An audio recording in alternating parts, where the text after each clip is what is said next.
பெண்கள் கால் வலியினால தினமுமே அவஸ்தைப்பட்டுட்டு இருக்காங்க. முதல்ல இது தொடங்கும் போது ஒரு சின்னதா ஒரு வலியா தான் தொடங்குது.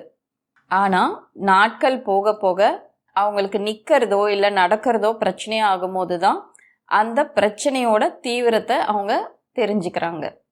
கால் வலியோட பெண்கள் கஷ்டப்பட்டுட்டு இருக்க இந்த விஷயம் நாளுக்கு நாள் அதிகரிச்சுக்கிட்டே இருக்கு அப்படிங்கிறது தான் ரொம்ப ஷாக்கிங்கான விஷயம். இந்த கால் வலி அப்படிங்கிற ஒரு விஷயம் ஒரு சின்ன விஷயம் கிடையாதுங்க. இதை நீங்க கவனிக்காம விட்டுட்டீங்கன்னா நாளடைவில் உங்களுடைய தினசரி வாழ்க்கை இருக்கு இல்லைங்களா, அதையே இது அஃபெக்ட் பண்ண ஆரம்பிக்கும். நிறைய பேர் என்ன நினைக்கிறாங்கன்னா, இந்த கால் வலி வர்றது வயசாகிறதுனால நமக்கு கால் வலி வருது, அப்படி இல்லைன்னா உடம்புல வீக்னஸ் இருக்கு, இப்படிதான் சிம்பிளா இந்த விஷயத்த முடிச்சிடுறாங்க. ஆனா அதோடைய உண்மையான காரணங்களை நீங்க ஆராய்ஞ்சு பார்த்தீங்கன்னா உங்களுக்கே அது ரொம்ப அதிர்ச்சியா இருக்கும். அந்த காரணங்களை நீங்க தெரிஞ்சுக்கலன்னா இந்த கால் வலியை உங்களால குணப்படுத்தவே முடியாது. இந்த காணொளியில எந்தெந்த காரணங்களாலலாம் கால் வலி பெண்களுக்கு அதிகமாக வருது அப்படிங்கிறத பற்றி தான் நான் உங்களுக்கு விளக்கமாக சொல்ல போகிறேன். அதே சமயத்தில் அந்த வலியை வீட்டில் இருந்தபடியே நீங்கள் எப்படி சரி பண்ணலாம் அப்படிங்கிற அந்த முறைகளும் நான் உங்களுக்கு சொல்கிறேன். அது மட்டும் இல்லைங்க, ஸ்விட்ச் போட்டால் எப்படி லைட் எரியுமோ அதே மாதிரியே உங்களுக்கு கால் வலி வரும்போது நான் சொல்கிற அக்குப்ரெஷர் பாயிண்ட்ஸில் நீங்கள் அழுத்தம் கொடுத்தீங்கன்னா உடனடியாக அந்த வலி உங்களுக்கு சரியாகும். நான் சொல்ல போகிற விஷயங்கள் எல்லாமே வழக்கமாக சொல்லக்கூடிய விஷயங்கள் கிடையாதுங்க. இது எல்லாமே ரொம்ப ரொம்ப பவர்ஃபுல்லான ரெமெடிஸுங்க. அது மட்டும் இல்லை, இது சரியாகுது அப்படிங்கிறது ப்ரூவ் ஆன ஒரு விஷயம். அதனால வீடியோவை கவனமாக பாருங்கள். அப்போ தான் நான் சொல்கிற விஷயங்கள் உங்களுக்கு உபயோகமாக இருக்கும். நீங்கள் இந்த கால்வலி பிரச்சனையிலேருந்து இயற்கையான முறையில் குணமாகணும் அப்படின்னு நினச்சிங்கன்னா நோ லெக் பெயின் அப்படின்னு கமெண்ட் பண்ணுங்கள். சரி, இப்போ என்னென்ன காரணங்களால் இந்த கால்வலி வருது அப்படிங்கிறத பார்க்கலாம். முதல் காரணம் அதிக எடை. உங்களுடைய மொத்த எடையுமே தாங்கிறது உங்களுடைய கால்கள் தாங்க. நீங்கள் 1 கிலோ எடை அதிகமானாவே உங்களோட கால்களுக்கு 3 அல்லது 4 மடங்கு அது அதிக அளவு அழுத்தத்தை கொடுக்குது. நீங்கள் நிற்கும் போதோ நடக்கும் போதோ இல்லை ஓடும் போதோ எல்லா சமயத்துலையுமே இந்த அதிக எடை அப்படிங்கிற ஒரு பிரச்சனை உங்களுடைய காலுக்கு வலியை உண்டாக்குது.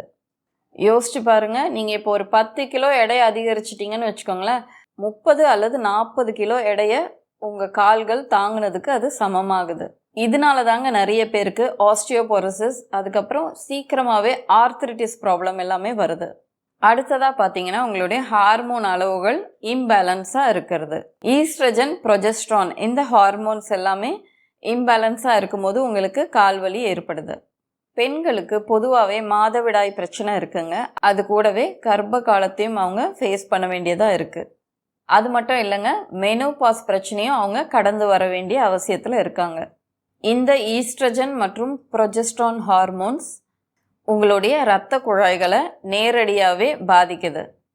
ஈஸ்ட்ரஜன் அளவுகள் குறையும் போது கால்களுக்கு போகிற இரத்த ஓட்டம் தடைப்படுது. இதனால் கால் ரொம்ப வெயிட்டாக இருக்க மாதிரி உங்களுக்கு தோண ஆரம்பிக்கும். அது மட்டும் இல்லைங்க, அது ரொம்ப வலியும் ஏற்படுத்தும்.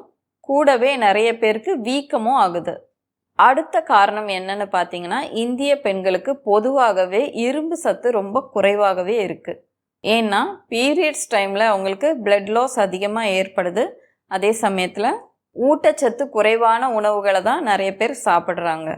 இதனால் உங்களுடைய கால் தசைகளில் வலி அதிகமாகுது, அது வீக்காகவும் ஆரம்பிக்குது. வீட்டில் இருக்கிற நிறைய பெண்கள் வெளியில் அவ்வளோ போகிறதே கிடையாதுங்க. அவங்க வேலை நிமித்தமாக எப்போவாது தான் வெளியில் வராங்க. அந்த மாதிரி இருக்கிற பெண்களுக்கு சூரிய ஒளி சரியாக கிடைக்காததுனால வைட்டமின் டி டெஃபிஷியன்சி ஏற்படுது.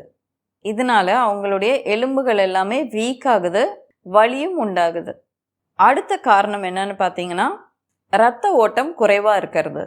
நிறைய பெண்கள் சமையல் அறையில் பல மணி நேரங்கள் தொடர்ந்து நின்றுக்கிட்டே சமைக்கிறாங்க. இதனால அவங்க காலில் இருக்கிற இரத்த குழாய்கள் சுருங்குது. இதால் நிறைய பேருக்கு வெரிகோஸ் வெயின் பிரச்சனை வருதுங்க. அந்த பிரச்சனை இருக்கும் போதும் வலி ரொம்ப அதிகமாக இருக்கும்.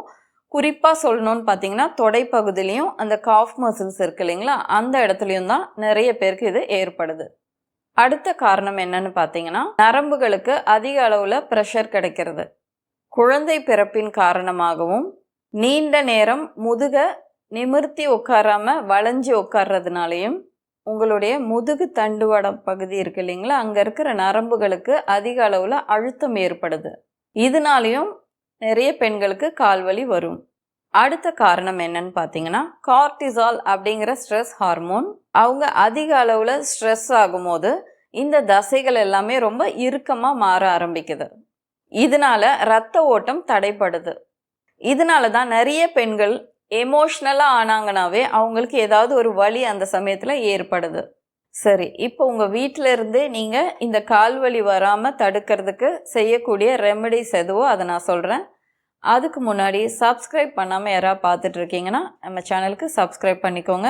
கூடவே பெல் ஐக்கானையும் கிளிக் பண்ணிக்கோங்க. அப்போ தாங்க நான் போடுற வீடியோஸ் எல்லாம் உங்களுக்கு உடனுக்குடனே வரும். முதலாவது முறை என்னன்னு பார்த்தீங்கன்னா, பழுத்த வாழைப்பழத்தை எடுத்துக்கோங்க. அதை சிறிய துண்டுகளாக வெட்டிட்டு அதில் கருப்பு உப்பு இருக்கு இல்லைங்களா, அதை அப்படியே தூவிடுங்க. அதை இரவு நேரத்தில் சாப்பிட்டுட்டே வந்தீங்கன்னா வலி வராமல் இதை தடுக்குங்க. வாழைப்பழத்தில் பொட்டாசியம் அதிகமாக இருக்குங்க. இது உங்களுடைய தசைகளை நல்லா ரிலாக்ஸ் பண்ணுது. கருப்பு உப்பு எலக்ட்ரோலைட்ஸை பேலன்ஸ் பண்ணுறதுனால உங்களுக்கு வலிகள் வராமல் இது பாதுகாக்குது. அடுத்ததாக ஓமம் இருக்கு இல்லைங்களா, அதை சிறிதளவு மட்டும் வறுத்துட்டு, அப்படியே ரொம்ப நேரம் பண்ணக்கூடாதுங்க, அது சூடானாவே போதும். அதை ஒரு துணியில் நல்லா கட்டிடுங்க. கட்டிட்டு எங்கெல்லாம் வலி இருக்கோ அந்த இடத்துல நீங்கள் ஒத்தடம் கொடுத்துட்டே வந்தீங்கன்னா வலி குறையும். நரம்புகளால் ஏற்படுற கால் வலியாக எது இருந்துச்சுன்னா இந்த விஷயத்தை நீங்கள் செய்யுமோ அது நல்லாவே பலன் தரும். அடுத்ததாக ஒரு பக்கெட்டில் உங்களால் பொறுத்து கொள்ள முடிகிற அளவு சூடில் தண்ணி எடுத்துக்கோங்க. அதில் 2 ஸ்பூன் அளவு கல் உப்பு போட்டுருங்க. ஒரு 15 நிமிஷமாவது உங்கள் 2 கால்களையுமே அதில் வச்சிங்கன்னா வீக்கம் இருந்தால் குறையுங்க. அது மட்டும் இல்லை, இரத்த ஓட்டத்தை இது சீராக்கும். வலி உடனே குறையும். அடுத்த ரெமெடி என்னன்னு பார்த்தீங்கன்னா, நீங்கள் படுத்துடுங்க. படுத்த பிறகு 2 தலையணை வச்சுட்டு அது மேலே உங்களுடைய கால்களை உயர்த்தி வச்சுடுங்க. ஒரு 10 நிமிஷமாவது இந்த மாதிரி பண்ணுங்க.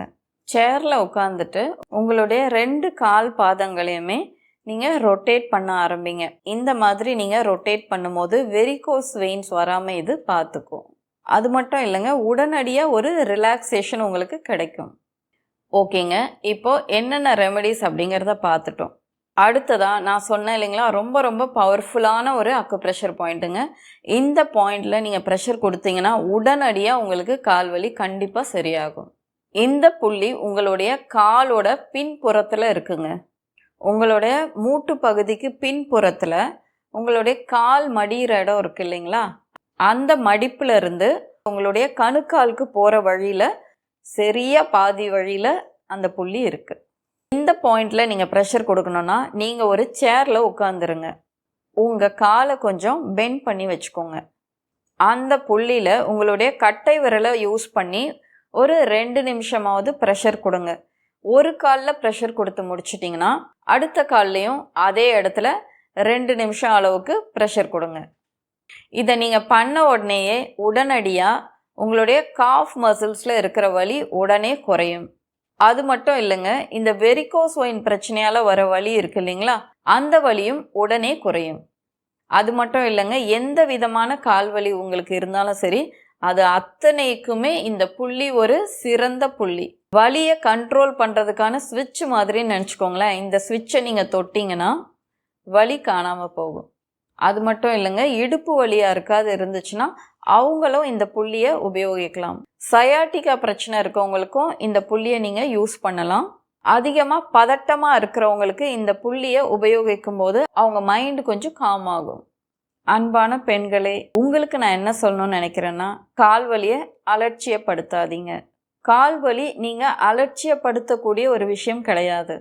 உங்களுடைய உடல் அதுக்கு ஒரு கேரிங் தேவைப்படுது அப்படிங்கிறதுக்காக அது கொடுக்குற சிக்னலில் ஒன்று தான் இந்த கால்வலி. நீங்கள் வெளியில் எங்கேயாவது போகிறீங்க, அப்போ வலிச்சதுன்னா என்ன பண்ணுவீங்க? மற்ற ரெமெடிஸ் எல்லாம் அந்த சமயத்தில் பண்ண முடியாது இல்லைங்களா, அந்த சமயத்தில் உங்களுக்கு உதவ போகிறது இந்த அக்குப்ரெஷர் புள்ளி தான். அதனால் இன்றைக்கே இதை ஸ்டார்ட் பண்ண தொடங்குங்க. சில நாட்கள்லேயே இதில் உங்களுக்கு நல்ல மாற்றம் தெரியும். இந்த காணொளி உங்களுக்கு பிடிச்சிருந்தா இதை நீங்கள் லைக் பண்ணுங்கள். நீங்கள் தெரிஞ்சுக்கிட்ட இந்த தகவல்கள் உங்களுடைய அன்பானவர்களுக்கோ உறவினர்களுக்கோ இல்லை தோழிகளுக்கோ தெரியணும் அப்படின்னு நினச்சிங்கன்னா அவங்களுக்கும் இந்த காணொளியை ஷேர் பண்ணுங்கள். இது போன்ற உங்களுடைய உடல் நலம் சம்பந்தப்பட்ட உபயோகமான தகவல்கள் உங்களுக்கு தொடர்ந்து கிடைச்சிட்டே இருக்கும் அப்படின்னு நினச்சிங்கன்னா நம்ம சேனலை சப்ஸ்கிரைப் பண்ணிக்கோங்க. பெண்கள் அடிவயிறு தொப்பை குறைக்கிறதுக்காக நான் ஒரு வீடியோ அப்லோட் பண்ணியிருக்கேங்க. அதோட லிங்க்கை நான் ஃபஸ்ட் கமெண்ட்டில் கொடுக்குறேன். அதை நீங்கள் பார்த்தீங்கன்னா உங்களுக்கு ரொம்பவே உபயோகமாக இருக்கும். நீங்கள் எப்போதுமே ஆரோக்கியத்தோடும் தன்னம்பிக்கையோடும் வலிகள் எதுவுமே இல்லாமையும் இருக்கணும். நன்றி.